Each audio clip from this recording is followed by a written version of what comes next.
အားလုံးပဲမင်္ဂလာပါခင်ဗျာကျွန်တော်တို့ Midnight Audiobook Channel နေပြီးတော့ပြန်လည်ကြိုဆိုလိုက်ပါတယ်ကျွန်တော်ဒီနေ့ဖတ်ပြပေးမှာတော့စာရေးဆရာတားထွေးရေးထားတဲ့ The Train Station Theory ဆိုတဲ့စာအုပ်ထဲကခေါင်းစဉ်တစ်ခုဖြစ်တဲ့ Tiny Beautiful Things ခေါင်းစဉ်အောက်က chapter တွေဖြစ်ပါတယ် Chapter 1မချစ်ခင်ဖတ်ဖို့ချစ်နေရင်ဖတ်ဖို့ Chapter 2 Questions Chapter 3အချစ်ပေါ်ကျူးလွန်ခြင်း Chapter 4 Letting go Chapter 5အရှုံးမရတဲ့သင်ခန်းစာ Chapter 6 What Chapter 7 Forgiveness Chapter 8 Didn't lose Chapter 9 Healing လို့ပဲဖြစ်ပါတယ်ကျွန်တော်ကတော့ season တင်ဆက်သူ Snorlax ဖြစ်ပါတယ်အားလုံးပဲ channel လေးကို subscribe လုပ်ရသေးရင် subscribe လေးလုပ်သွားပေးကြပါဦးခင်ဗျာခေါင်းစဉ်မချစ်ခင်ဖတ်ဖို့ချစ်နေရင်ဖတ်ဖို့နံပါတ်1အစိုးမရတဲ့တပားသူရဲ့စိတ်ကိုမျှော်ကိုးသူကတစ်ချိန်မှနာကျင်ရတာပါပဲလူတွေဟာမနက်တိုင်းမှာမတူညီတဲ့စိတ်အခြေအနေအသီးသီးနဲ့နိုးထလာကြတာဖြစ်တယ်ဒီနေ့ထိတော့သူ့အတွက်ကိုဟာဦးစားပေးဖြစ်နိုင်သေးပေမဲ့မနှက်ဖြန်မှာအရေးမပါတော့တာမျိုးလဲရှိနိုင်တာပဲဘာလို့ဆိုနေ့စဉ်နဲ့အမျှလူတွေကပြောင်းလဲနေလို့လူစိတ်ဆိုတာကိုမျောလင့်ထားသလိုကြီးအမြဲဖြစ်နေနိုင်မှာမဟုတ်လို့လူတွေရဲ့ပကတိစိတ်ဆန္ဒဟာအတော်မတတ်နိုင်တဲ့ပုံစံရှိတတ်လို့ပဲဖြစ်တယ်ဒီတော့အခြားသူစီရရတဲ့ကောင်းခြင်းအရာတွေကိုကျေးဇူးတင်ပြီးမရတော့သည့်တိုင်လေကိုယ်ကွက်လက်တွေကျဲမသွားရဖို့အတွက်ကိုယ်သာအပြေးဝရှိပါလူစိတ်တွေနဲ့ပတ်သက်ပြီးကိုယ်ကွက်လက်တွေကျဲမသွားစေဖို့တတိထားမယ့်အချက်ဟာအသေးချာဆုံးရင်းနှီးမြုပ်နှံမှုဟာကိုယ်အတွက်ပဲဖြစ်တယ်ဆိုတဲ့အရာဖြစ်တယ်နံပါတ်2လူတစ်ယောက်ကိုချစ်လို့ရတယ်ဒါပေမဲ့အချစ်တစ်ခုတည်းမှကြီးပဲ investment မလုပ်ထားနဲ့ဘာလို့ဆိုလိုတာလဲဆိုရင်လူတစ်ယောက်ကိုချစ်ရင်ကကိုယ့်ဘဝအတွက်မပြတ်မကွက်စူးစမ်းနေဖို့ကိုဆိုလိုတာတနေ့သူ့စီအရောက်သွားမှာပဲ तू ကငါ့ကိုစောင့်ရှောက်မှာပဲငါခြေလမ်းတွေအားလုံးကသူ့အတွက်ပဲဆိုတာမျိုးလုပ်လို့ရပါမယ်အဲ့ဒီအရာတွေနဲ့ရှင်တွဲပြီးကိုယ့်ဘဝအတွက်တည်ကြတဲ့အာမခံချက်ကိုတိဆောက်ပါလှုပ်လက်စားအလုပ်တွေဆက်လုပ်ပါလေးလာနေစေပညာတွေဆက်လေ့လာပါကောင်းမွန်တဲ့အလေးထားတွေကိုဘာအကြောင်းနဲ့မှမပြတ်စည်းပါစေနဲ့အချစ်ကြောင့်လုံနိုင်စွမ်းတွေမကန့်သက်ပါနဲ့ချစ်သူနဲ့ဖုန်းပြောရမှာမို့သူ့ကိုအချိန်ပေးရမှာမို့ဆိုပြီးကိုယ့်ရဲ့ daily routine တွေကိုရှော့ချဖျောက်ဖျက်လို့မရပါဘူးအချိန်တန်သူ့ကိုအားကိုးလို့ရမှာပဲဆိုတဲ့မျှော်လင့်ချက်နဲ့ငွေရှာနိုင်တဲ့ skill တွေကိုမလေးလာပဲထားလို့မရပါဘူးကိုယ့်အိတ်ထဲမှာရှိမှကိုငွေပါကိုယ့်ဘဝကိုသာစောင့်ရှောက်ပါသူများဘဝထဲဝင်တဲ့အခါကိုယ့်အရေးချင်းအပြည့်နဲ့သာဝင်ရောက်ပါသူများကိုအားကိုးခြင်းစိတ်နဲ့သူကအနည်းနဲ့အမြန်ပဲကန်ဆိုးတဲ့ဘဝစီရောက်လာနိုင်ပါတယ်လူတစ်ယောက်ကိုချစ်နေရင်ကကိုယ့်ဘဝအတွက်ကြိုးစားပါအချစ်ဟာအချစ်တစ်ခုတည်းအတွက်သာဖြစ်ပါစေအချစ်ကိုခုတုံးလှုပ်ထားတဲ့အားကိုးခြင်းစိတ်မိခိုလိုစိတ်တွေဟာကိုယ့်ဘဝရောအချစ်အပေါ်ပါအပြည့်ကျူးလွန်နေတာဖြစ်တယ်ရုတ်တရက်ပြောင်းလဲတဲ့လူစိတ်တွေများစွာသောဖောက်လွဲဖောက်ပြန်ကိစ္စတွေကြားကိုယ့်ဘဝအတွက်တည်ကြတဲ့ investment လုပ်ထားမှသာအချစ်နဲ့ရောပြီးတော့ဘဝပြောက်ရတဲ့အဖြစ်မျိုးကနေကင်းနိုင်မှာဖြစ်တယ်နံပါတ်3ချစ်လို့ဆိုတဲ့နေရာမှာအပေါင်းအသင်းမမဲ့စေနဲ့နှစ်များစွာခင်မင်လာတဲ့သူတွေကိုယ့် network အတွက်လိုအပ်တဲ့သူတွေကိုချစ်သူကတဝင်တိုလို့ဆိုပြီးဆွတ်လွတ်ဖို့မလိုပါဘူးကိုယ်တိုင်လည်းသူ့ကိုချစ်လို့ဆိုပြီးသူ့ကိုအပေါင်းအသင်းမဲ့အောင်လုပ်လို့မရအောင်ကိုနဲ့သူကတစ်သက်လုံးတူးအတွက်တူးဖတ်တွယ်ထားနိုင်မှာဆိုတဲ့မျှော်လင့်ချက်ကိုရှော့ချပါ romantic စံကျင်စိတ်ဟာလက်တွေ့ဘဝမှာတိတ်အသုံးမဝင်တတ်ပါဘူးလက်မခံခြင်းလဲအမှန်တရားကသေလောက်အောင်ချစ်ကြလဲတနေ့မှာပြက်ဆဲတဲ့ဆက်ဆံရေးတွေဖြစ်လာနိုင်တာမို့လူတရားကိုချစ်တဲ့အခါအပေါင်းအသင်းမိသားစုလှုပ်ဖို့ကင်ဘက်တွေနဲ့ရှင်ရွေးစရာမလိုတဲ့သူကိုသာချစ်ပါအရာရာဟာသူ့ကန့်နဲ့သူပါကိုလည်းတေချာခွဲခြားတတ်ဖို့တတိထားပါအချစ်ကတဝင်တိုလို့မပေါင်းခိုင်းလို့ချစ်ရင်မသွားနဲ့ဆိုလို့ထွက်လိုက်ရတဲ့အလုပ်တွေရှောင်လိုက်ရတဲ့သူတွေမပျော်လိုက်ရတဲ့ပါတီတွေဟာအတိတ်ပဲမရှိပါဘူးလူတစ်ယောက်တည်းအတွက်တခြားသူတွေကိုစွန့်ပစ်လိုက်တဲ့အခါအဲ့ဒီလူမရှိတော့ရင်ကို့မှာကိုတစ်ယောက်တည်းသာကြံနေရစ်ပါလိမ့်မယ်နံပါတ်4သူ့ကြောင့်အသက်ကြီးခဲ့ရတာလို့မတွေးပါနဲ့အဲ့ဒီအတွေးရဲ့နောင်တဟာအတော်လေးခံပြင်းစရာပါဘာလို့ဆိုလို့တလဲဆိုရင်သူတယောက်တည်းကိုအချိန်ကြာကြီးတွဲခဲ့ရလို့ငါမှအသက်ကြီးသွားရတာ လူပြိုချိန်ကုန်ခဲ့ရတာလို့မတွေးဖို့ပါတကယ်တော့ဒါတွေဟာကိုခွင့်ပြုခဲ့တာပါကိုအတွက်တေချာတဲ့အနာဂတ်မျိုးသူ့မှာမရှိရင်စောစည်းစွာလမ်းခွဲရမှာကကိုအလုပ်ပါဒါကိုတတိမမှုပဲလူတယောက်ပြောင်းလဲချိန်ကိုစောင့်နေမိတာဟာမှားတဲ့အရာပဲဖြစ်တယ်သူနဲ့တွဲနေချိန်မှာလဲကိုဟာကိုဘဝအတွက်စူးစမ်းပြီးတိဆောက်နေတယ်ဆိုရင်သူနဲ့လမ်းခွဲရလဲဘဝကသူ့နေရာသူအသားကြကြကြံနေရမှာပဲဖြစ်တယ်20မှာတွဲပြီး30မှာလမ်းခွဲခဲ့ရလဲ30အရွယ်မှာရှိတဲ့ဘဝပိုင်ဆိုင်မှုနဲ့အာမခံချက်တွေရှိနေရင်ကိုယ့်အတွက်ဆုံးရှုံးရတာကအချက်တစ်ခုတည်းပါဘဝမဟုတ်ပါဘူးဒီနေရာမှာကိုယ့်ဘဝကိုယ်တိုင်အခြေမချထားရင်တော့ကြောင်ပြောက်နိုင်ပါတယ်30မှလမ်းခွဲရလို့ဝမ်းနေနေရင်ကိုယ့်ဘေးပတ်လည်က30ထိချစ်သူရည်စားမရှိတဲ့သူတွေကိုငဲ့ကြည့်လိုက်ပါတကယ်တော့ဘဝဟာတသက်အချစ်ဟာတသက်ပါခေါင်းစဉ် question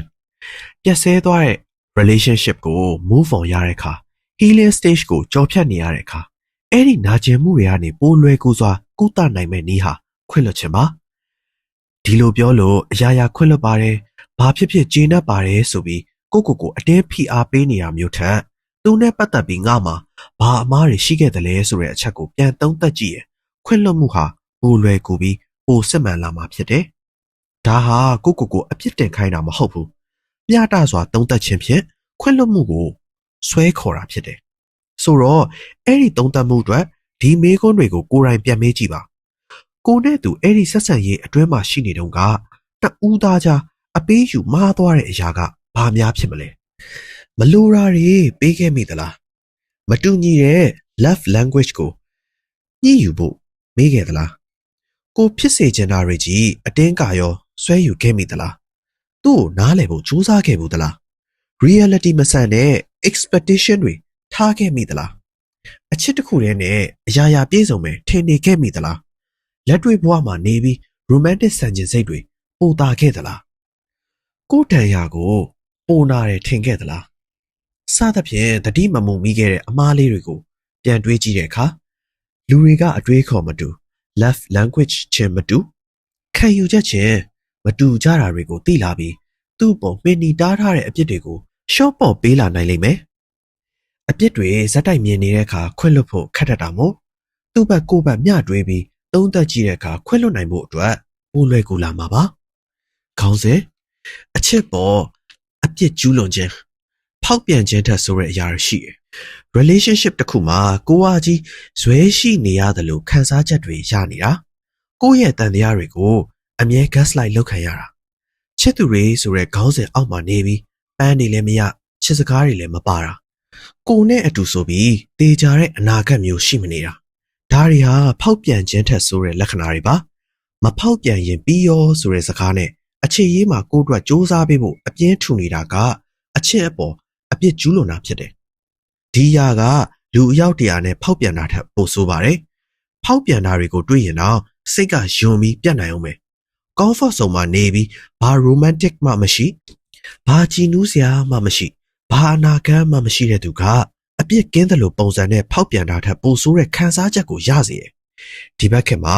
ငါလို့မဖောက်ပြန်တဲ့သူရထားတာဟာမင်းအတွက်ဂုဏ်ယူစရာပဲဆိုတဲ့စကားနဲ့ brain wash လုပ်ပြီးအချစ်နဲ့ပတ်သက်လို့စိတ်ရဲ့လုံခြုံမှုကြည်နူးမှုပျော်ရွှင်မှုစတာတွေဘာတစ်ခုမှမတွေ့ရမမြင်ရမခံစားရတာဟာ toxic relationship ရဲ့ပုံစံတစ်မျိုးသာဖြစ်တယ်။အဲ့ဒီ relationship ထဲရောက်သွားရင်ပြန်ယုံရဖို့ခက်နိုင်ပါတယ်။ဒါကြောင့်ဒီအချက်ကိုသတိထားစေချင်ပါတယ်။ကိုယ့်အတွက်ဆိုပြီးအလေးနဲ့တွေးထားတာတစ်ခုမှမရှိရင်ဆက်သွားစရာမလိုအပ်တော့ဘူး။တချို့လူတွေကအဆုံးသတ် closure ကိုမပေးဘူး။ဒါပေမဲ့အချစ်မှာပါဝင်တဲ့ view ဆိုင်ခြင်းမျှဝေခြင်းအပေးယူမျှခြင်းမေတ္တာထားခြင်းအလေးနဲ့ထားခြင်းတွေကပြီးဆုံးသွားပြီးအချစ်နဲ့ပတ်သက်လို့ရပိုင်ခွင့်တွေကိုယ်မှမရှိတော့အဲ့ဒီအခါမျိုးမှာသူ့ဘက်ကစမပြောလဲ closure ကိုကိုယ့်ဘက်ကကိုအပီးသက်အဖြေထုတ်ပြီးရက်တန်းကရက်လိုက်ပါဘဝမှာအခြားသူရဲ့တည်တတ်မှုကိုရက်ဆောက်နေဖို့အချိန်မရှိပါဘူးဒါကိုအသက်ကြီးလာလေလေတိလာလေလေနောင်တရလေလေဖြစ်လိမ့်မယ်ခေါင်းစဉ် letting go နာကျင်နေတဲ့စိတ်ဝိညာဉ်ကိုချိုးနှိမ်ပြီးတောင်းဆိုမှုတွေလုပ်နေရတာထက်စာရင်အသေးနှလုံးကိုခက်မမာထားပြီး လက်လွတ်လိုက်ရတာကပိုလွယ်ကူနိုင်တယ်။ပြန်မလာတဲ့စာကိုဇွဲရှိရှိပို့နေတာတွေအသက်မဝင်တဲ့ conversation ကိုပြန်ဖတ်နေတာတွေဝစ်ကြီးတန်းကြီး reply ကိုစောင့်နေတာတွေသူ့စိတ်နဲ့အိမ်မပြောတဲ့ညတွေကိုရက်တန်းကရက်လိုက်ပြီးဂျင်မှာခုံပေါက်ပြေးလွှာအလေးမပြီးပင်ပန်းလွတ်လွတ်စောစောအိပ်ပျော်သွားတဲ့ညတွေကပိုလွယ်ကူပါတယ်။သူမရှိရင်မဖြစ်တော့ပါဘူးဆိုတဲ့စိတ်ကိုဖျောက်ပြီးကိုဘွားတဲ့သူမရောက်လာခင်ကကိုပုံစံကိုပြန်တွေးကြည့်ပါ။ကိုဟာပိုနေမြဲကြားနေမြဲအပျော်မပြတ်အပြုံးမပြတ်တဲ့ဘဝတစ်ခုမှာပြဿနာကင်းကင်းစိတ်တန်ရာကင်းကင်းနဲ့တီတီငြိမ်ငြိမ်ရှိနေခဲ့တာပဲဆိုတာကိုပြန်သတိရမိလိမ့်မယ်။ဘယ်သူရှိမှဖြစ်မယ်ဆိုတာဘဝမှာမရှိဘူး။ချစ်ဤမချစ်ဤမုန်းဤမမုန်းဤဘလို့ဖြစ်ဖြစ်ကိုဘဝအတွက်ကိုဟာကိုပါပဲ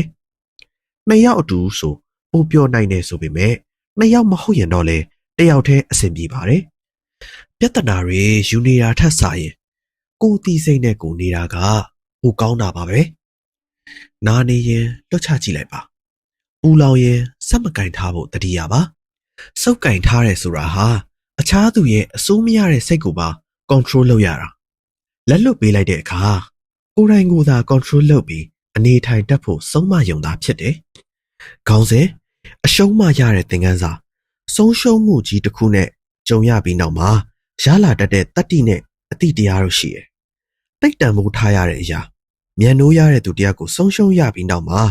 ဘာကိုမှထပ်ဆုံးရှုံးဖို့မကြောက်တော့တဲ့တတ္တိမျိုးရလာတတ်တယ်။လူတွေဟာမမြဲတတ်တာကိုနားလည်ပြီးတန်ရောစင်လွန်ကဲတာတွေကိုစင်ကြယ်လာနိုင်ခဲ့တယ်။ဆုံးရှုံးသွားရမှာကြောက်လို့ဖတ်တွယ်နေရမျိုးတွေမလုပ်တော့ပဲအရာရာဟာပြောင်းလဲနေတယ်ဆိုတဲ့အချက်ကိုနားလည်သဘောပေါက်လာခဲ့တယ်။ပစ္စည်းဥစ္စာတွေကလည်းမျက်လဲဆန်ကြောင်သဘောပေါက်ပြီးနောက်ပိုင်ဆိုင်ခြင်းရဲ့ဒုက္ခတွေကိုမခံစားတော့ပဲအကျိုးရှိရှိအသုံးပြုလာနိုင်တယ်။မျှဝေပေးကမ်းပြီးရုပ်ဝတ္ထုကျွဲဝချမ်းသာမှုအရှိန်ဖြင့်ကောင်းတာတွေပြုလာနိုင်ခဲ့တယ်။နောက်တစ်ခုကပစ္စုပန်တဲ့မှာနေတတ်လာပါတယ်။ဒီຢာတွေကလက်ရှိအချိန်မှာအသက်ဝင်အောင်ရှင်သန်လိုက်တာဟာအကောင်းဆုံးပဲဆိုတဲ့အချက်ကိုအမြဲတမ်းကပ်လာနိုင်ခဲ့တယ်။လက်ရှိအချိန်မှာစီးမျောဖို့ပျော်ရွှင်ဖို့ချစ်ခင်ဖို့ဆိုတဲ့ကောင်းခြင်းအရာတွေပေါ်သာအာယုံစိုက်လာနိုင်ပါတယ်။လောဘဒေါသမောဟဆိုတဲ့အရာတွေဟာဘဝကိုကျဉ်းမြောင်းစေတဲ့အရာတွေဆိုတာသိမြင်လာပြီးပိုကောင်းတဲ့ဘဝခံယူချက်တွေနဲ့ပိုကောင်းတဲ့သူတူဖြစ်လာခဲ့ပါတယ်။ခေါင်းစဉ် what စကားတွေကြောင့်ရေရတတ်ပါတယ်။ချစ်သူရည်စားအကျဉ်းလင်များကြားမိတ်ဆွေအပေါင်းအသင်းကြားမိသားစုကြားစိတ်အခက်မသိတဲ့အချိန်တွေဟာအမြဲရှိနေမှာပါ။အဲ့ဒီခါမျိုးမှာနှလုံးပေါက်နေမဲ့စကားတွေကိုအနိုင်ရလို့စောနဲ့ပြောမထွက်မိစေဖို့တတိထားရပါတယ်။အချိန်တန်လို့ပြန်အစဉ်ပြေသွားသည့်တိုင်ကိုပြောခဲ့တဲ့နစ်နစ်နာနာစကားတစ်ခုဟာအချိန်မရွေးအနာဟောင်းကိုပြန်ဆွသလိုဖြစ်နိုင်တာမို့ရေကူချောမွေ့တဲ့ဆက်ဆံရေးပြန်ဖြစ်ဖို့အတွက်ဟာအင်မတန်ကြိုးစားရတတ်ပါတယ်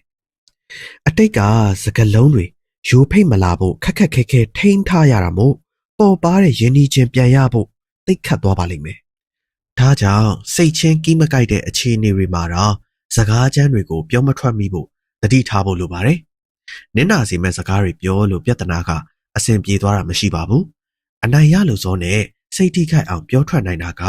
အဆင်ရှိရဲ့လောက်ရမျိုးလဲမဟုတ်တာကိုတတိရစေလိုပါတယ်။နောက်တစ်ခု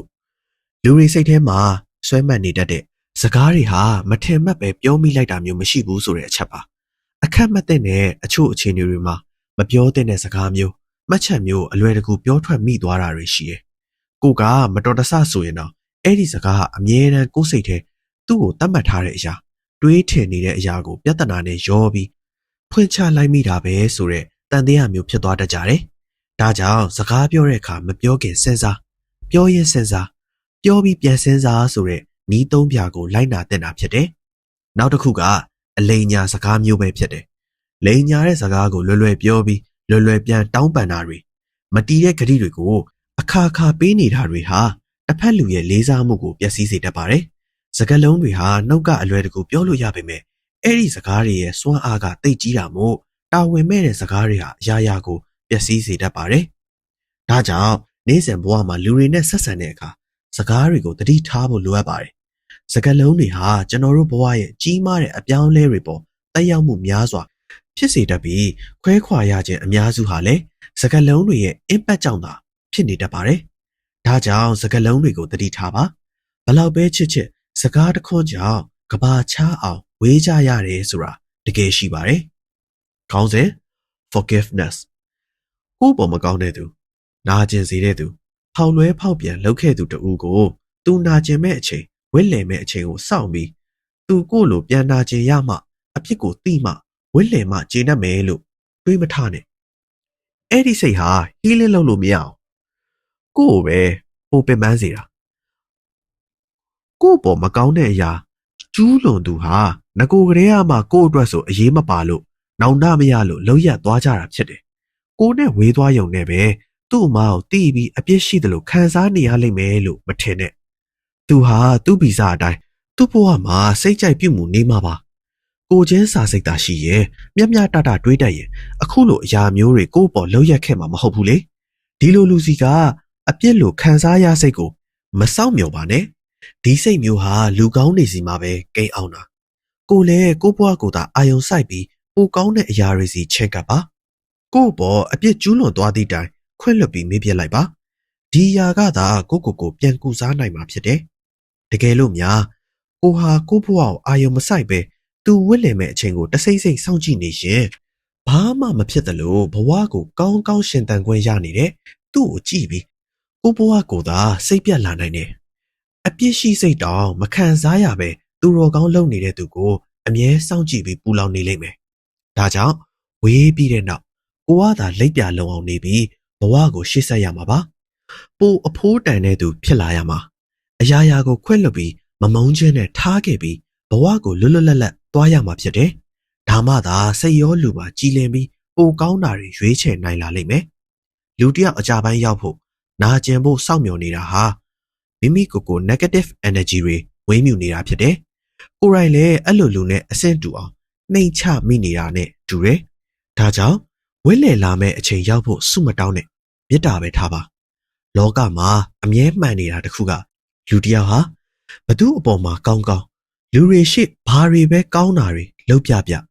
တူးတစ်ယောက်အပေါ်နာကျင်စေမိရင်ရှုံးမာမိရင်အဲ့ဒီအကျိုးဆက်ကတေချာပေါက်ပြန်ခံစားရတာပါပဲကိုကခွင့်လွတ်လဲဝက်ကသူ့လို့သူလုံနေမြဲဖြစ်တယ်ဒါကြောင့်စိတ်မနာပါနဲ့သူ့အပြစ်ရဲ့ပူလောင်ခြင်းတွေကိုမကူးဆက်စေနဲ့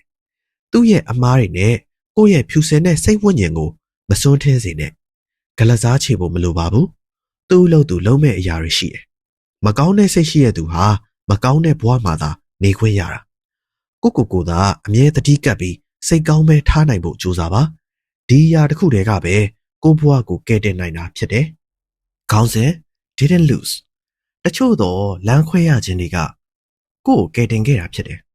that broke up save you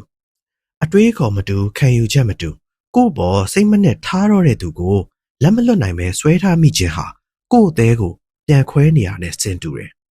ရှေ့ဆက်လဲဘလို့နီးနေမှယာနှုံးပြည့်အစင်မပြေတော့မဲ့ဆက်ဆံရေးကိုအောင်မြင်စွာအဆုံးသတ်လိုက်နိုင်တာအဆုံးသတ်လိုက်ရတာဟာပိုကောင်းတဲ့ဘဝအတွက်ဖြစ်တယ်ဆိုတာတနေ့မှသိလာရမှာပါအမြဲပြဿနာတွေအမြင်မတူတာတွေကြားမကြည်ပြူတဲ့သူကိုချစ်ရတာထက်ကိုဘဝမှာကိုကြိုက်တာလုပ်ပြီးပေါ့ပပနေထိုင်တာကဘဝကိုပိုအဖိုးတန်စေပါတယ်ဘဝတူတူမှာကိုမလုံမိတဲ့အပြစ်တွေကိုဖြေရှင်းချက်တွေပေးနေဖို့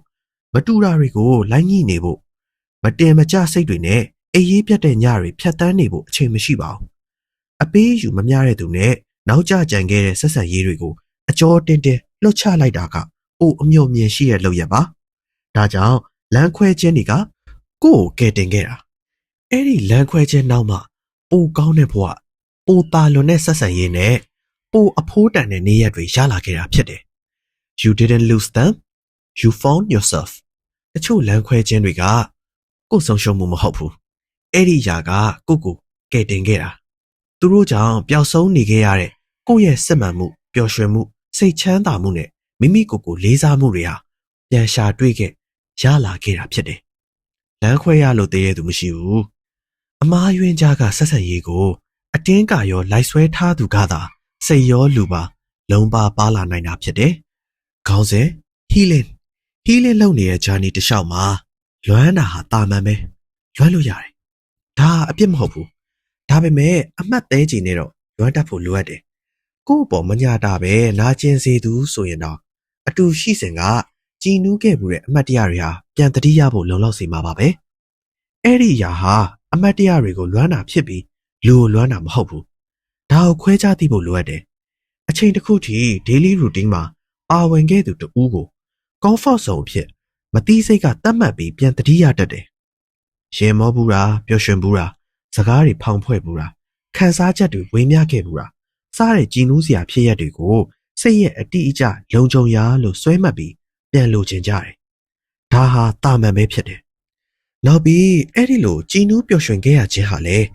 အချစ်ခရီးအစတိုင်းရဲ့တာမန်ဖြစ်စဉ်တွေပဲဖြစ်တယ်ဆိုတာကိုသိနေဖို့လိုအပ်တယ်အဲ့ဒီလူကြောင့်မို့ထူးခြားတဲ့အရာဖြစ်နေတာမဟုတ်ဘူး